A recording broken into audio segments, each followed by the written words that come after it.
المكتب التعاوني للدعوة والإرشاد وتوعية الجاليات بالأحساء.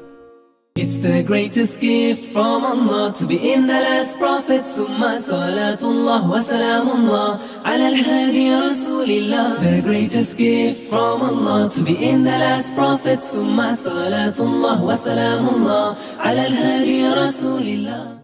مختصر سیرت نبوی میں ہمارا 10واں سبق ہے محمد صلی اللہ علیہ وسلم کون تھے۔ محمد صلی اللہ علیہ وسلم ایک انسان تھے، سب سے بڑے انسان۔ آپ اللہ کے ایک بندے تھے، سب سے کامل بندے۔ آپ اللہ کے ایک رسول تھے، سب سے اشرف اور سب سے آخری رسول۔ آپ صلی اللہ علیہ وسلم کو اللہ تبارک و تعالیٰ نے سارے جہانوں کے لیے رحمت بنا کر مبعوث فرمایا۔ آپ کے بعد نبوت اور رسالت کا سلسلہ ختم ہے۔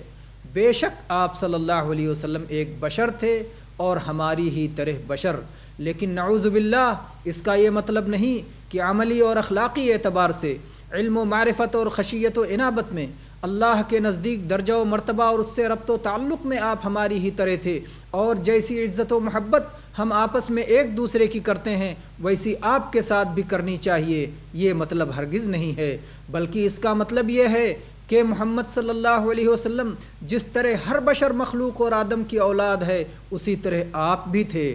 جس طرح ہر بشر کے ماں باپ اور خاندان کے لوگ ہوتے ہیں، اسی طرح آپ کے بھی تھے۔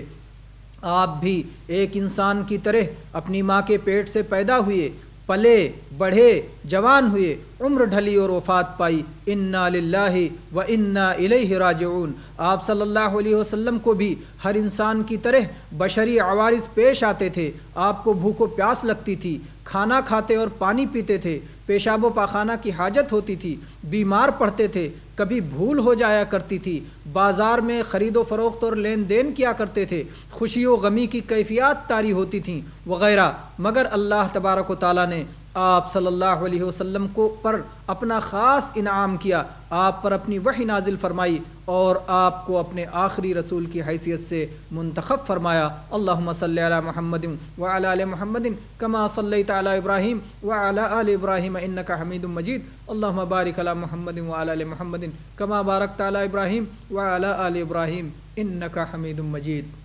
ہمارا اگلا درس ہوگا انشاءاللہ ہجرت۔